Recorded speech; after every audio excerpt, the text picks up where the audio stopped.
Hai teman-teman, apa kabar kalian semua? Kalau kabar gue baik-baik aja. Gak berasa banget udah bulan Desember, kita udah di penghujung tahun 2020, sebentar lagi mau masuk ke tahun 2021. Dan mungkin banyak dari kalian yang punya kegiatan di akhir tahun sama seperti gue, yaitu menulis goals di tahun yang baru. Dan untuk teman-teman yang belum pernah menulis goals, mungkin gue sangat-sangat menganjurkan, merekomendasikan kegiatan ini karena sejujurnya nih ya, sejak gue menulis goals ini, gue merasakan ada perubahan yang besar dalam hidup gue. Jadi gue tuh dari sejak SMP itu udah menulis goals setiap akhir tahun. Dan goals-goalsnya ini biasanya yang akan menjadi pegangan atau kayak penuntun cara jalan hidup gue ke depannya gitu. Ngerti gak sih? Nah, jadi gue juga pengen mengajak kalian untuk ikut menulis goals untuk tahun 2021. Nah, pertama, apa sih itu goals? Goals itu seperti namanya aja, yaitu tujuan atau keinginan yang ingin kalian capai di tahun berikutnya. Terus apa sih fungsinya kegiatan menulis goals untuk tahun baru ini? Ini pure 100% opini pribadi gue ya, jadi kalian gak perlu setuju. Tapi kalau menurut gue, menulis goals ini membantu gue untuk selalu ada di jalan yang seharusnya. Jadi gue gak melenceng kesana kesini, tapi gue tetap fokus sama tujuan gue dari awal hingga akhir.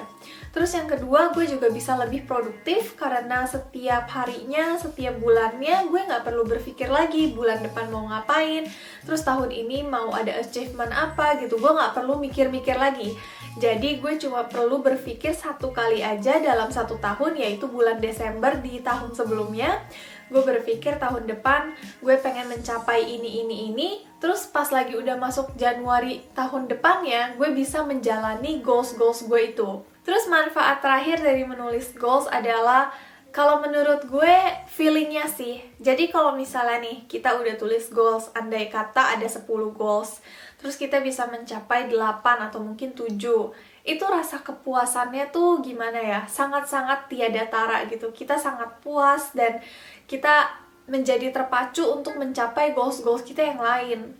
Dan dengan menulis goals ini dan dengan mencapainya itu, kita tuh tahu kalau kita tuh benar-benar udah grow up sebagai manusia tahun demi tahun. Maka dari itu gue pengen mengajak kalian untuk menulis goals supaya memiliki hidup yang jauh lebih produktif dan jauh lebih tertata. Jadi di video ini gue akan men-sharing ke kalian cara gue menulis goals. Jadi menurut gue nih ya, yang udah bertahun-tahun menulis goals ya, setiap tahun mungkin udah 10 tahun lebih, ada beberapa trik atau cara supaya kita tuh menulis goals nggak cuma sekedar menulis hal-hal yang klise, terus hal-hal yang abstrak dan tidak bisa tercapai gitu. Kita mau menulis goals supaya kita tuh bisa benar-benar mencapainya, benar-benar achieve goals kita itu. Karena nggak ada gunanya kalau kita udah tulis goals tapi nggak bisa kita achieve, ya kan?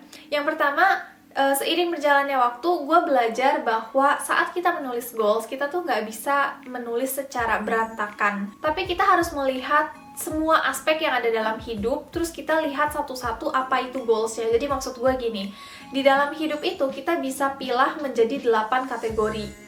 Yang pertama itu ada bisnis atau pekerjaan, kedua ada finance atau kekayaan, ketiga ada friends and family, nomor 4 ada fun, recreation, terus entertainment, nomor 5 ada health and fitness, nomor 6 ada love life, nomor 7 ada personal dan spiritual, terus nomor 8 ada physical environment. Dengan membagi-bagi aspek hidup ke dalam 8 kategori, kita tuh bisa membuat goals kita tuh menjadi rata gitu, jadi kita memiliki hidup yang balance. By the way, ini gue sambil lihat catatan ya, jadi sorry kalau gue ngeliatin ke bawah. Setelah membagi-bagi kehidupan menjadi 8 kategori tadi, sekarang kita bisa masuk ke step berikutnya, yaitu menuliskan goals yang kita mau capai di setiap aspeknya. Nah, di sini gue pengen ambil contoh, ada seseorang yang namanya Manda, terus kita lagi menulis goalsnya si Manda ini di tahun 2021. Jadi kita lihat dari nomor 1, misalnya si Manda ini pengen buka online shop. Jadi kita tulis buka online shop. Terus dari sisi keuangan, karena selama ini Manda itu tidak bisa menabung orangnya, jadi tahun 2021 Manda ingin memiliki tabungan. Terus yang ketiga, dari sisi teman dan keluarga, dia sangat ingin menjauhi toxic friends. Terus nomor 4, rekreasi dan entertainment. Misalnya Manda ini adalah YouTuber baru, jadi ingin memiliki subscriber 30.000 orang. Terus selanjutnya dari sisi kesehatan, Manda sangat ingin menurunkan berat badan sebanyak 10 kg dalam waktu 1 tahun. Lalu nomor 6, cinta dan asmara, karena selama ini menjomblo, jadi Manda ingin mendapatkan pacar. Terus nomor 7, dari sisi spiritual, Manda sangat ingin menyumbang ke panti asuhan. Terus dari lingkungan fisik, Manda sangat ingin membeli laptop yang mungkin kisaran harganya sekitar 5 juta rupiah. Goals Manda yang tadi udah gue sebutin itu kan setiap aspeknya cuma ada satu gitu kan. Tapi itu nggak harus. Kalau misalnya kalian memiliki 2 poin atau 3 poin di setiap aspeknya, itu nggak masalah sama sekali karena nanti di akhir kita akan sortir lagi. Terus setelah kita tulis goals ini, sekarang kita masuk ke step berikutnya lagi, yaitu menspesifikasi. Ini adalah step yang sangat penting menurut gue. Karena gini, kalau misalnya kita punya goals dan kelihatannya goals itu terlalu abstrak atau terlalu klise atau terlalu jauh untuk dijangkau, itu akan susah banget untuk kita kejar dan kita juga akan susah termotivasi untuk mengejarnya. Jadi ini ya contohnya, kita ingin memiliki tabungan. Tabungan itu maksudnya seberapa banyak? Tabungan itu tabungan apa gitu? Nggak ada kejelasan gitu. Jadi kita bingung, kita sendirinya yang menulis goalsnya aja tuh bingung gimana caranya mengejar mimpi untuk memiliki tabungan. Kita lihat dari nomor 1 dulu, tadi Manda ingin buka online shop. Kita tulis spesifiknya. Jadi online shopnya ini bukanya maunya kapan? Terus mau online shop apa? Jadi kita tulis misalnya harus bukanya bulan Agustus, dan maunya toko kue. Jadi selama bulan Januari sampai Juli, Manda bisa bersiap-siap untuk membuka toko kuenya. Terus yang kedua, ini adalah contoh tabungan yang tadi gue udah bilang. Tabungan ini terlalu abstrak. Jadi kita lebih baik, kita tulisnya kayak gini. Mau menabung 200.000 per bulan. Itu terdengar lebih realistis dan kita lebih mudah untuk menjangkaunya. Terus nomor 3, menjauhi toxic friends, itu udah sangat jelas sih menurut gue.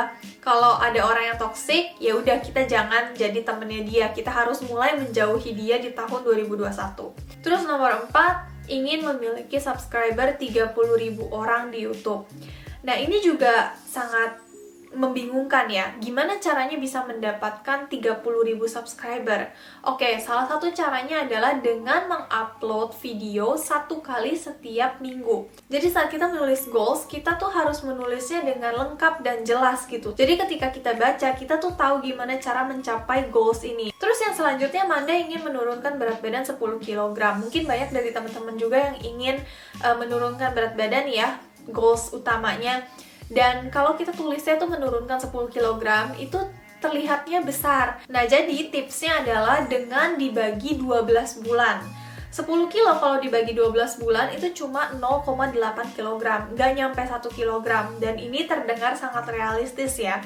Jadi yang perlu kita lakukan itu cuma menurunkan berat badan 0,8 kg setiap bulannya. Dengan begitu kita bisa mencapai tujuan utama kita, yaitu menurunkan berat badan 10 kg dalam 1 tahun. Terus yang selanjutnya, ingin mendapatkan pacar. Ini juga sangat abstrak ya, nggak jelas gimana cara untuk mencapainya. Jadi lagi-lagi kita harus menulis dengan lebih spesifik bagaimana caranya mendapatkan pacar. Biasanya orang mendapatkan pacar itu kan kalau masuk ke lingkungan baru, melihat atau bertemu dengan orang-orang yang baru. Dengan kata lain, cara terbaik untuk Manda supaya bisa mendapatkan pacar adalah dengan bergabung dengan lingkungan baru. Andai kata nih Manda suka bersepeda, Manda juga ingin kurus, jadi ya sekalian aja ikut dengan grup sepeda gitu, grup sepedaan di lingkungannya. Dengan begitu dia bisa kurus juga, bisa olahraga, hidup sehat, dan mungkin bisa bertemu dengan orang yang cocok untuk Manda. Terus nomor 7, ini udah sangat spesifik, jadi kita udah nggak perlu tulis apa-apa lagi.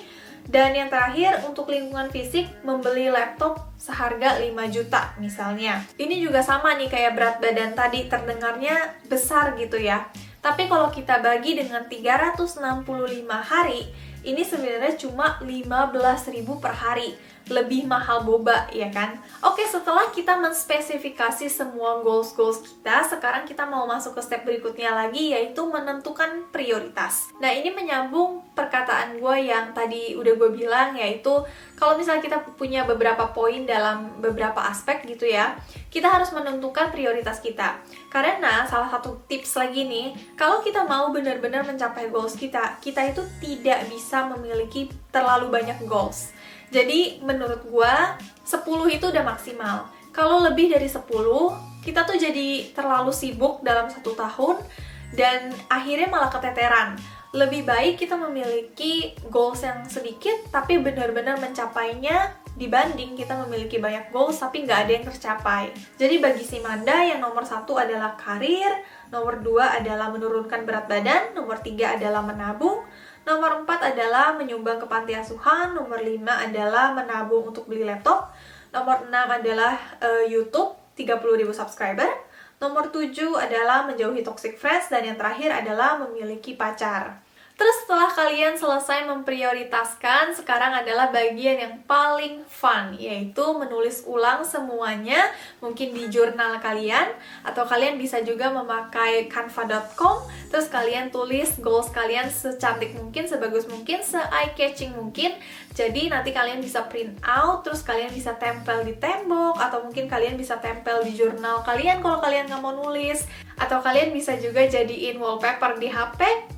Jadi dengan begitu kalian tetap teringat dengan goals-goals kalian di awal tahun hingga akhir tahun depan. Oke, jadi itu adalah cara gue menulis goals. Ini adalah cara yang udah gue develop bertahun-tahun. Jadi gue setiap tahun tuh selalu berpikir gimana caranya gue bisa punya goals dan benar-benar mencapainya gitu. Bukan cuma sekedar menulis goals, dan ini adalah caranya. Jadi thank you banget udah dengerin dan sampai jumpa tahun depan. Bye!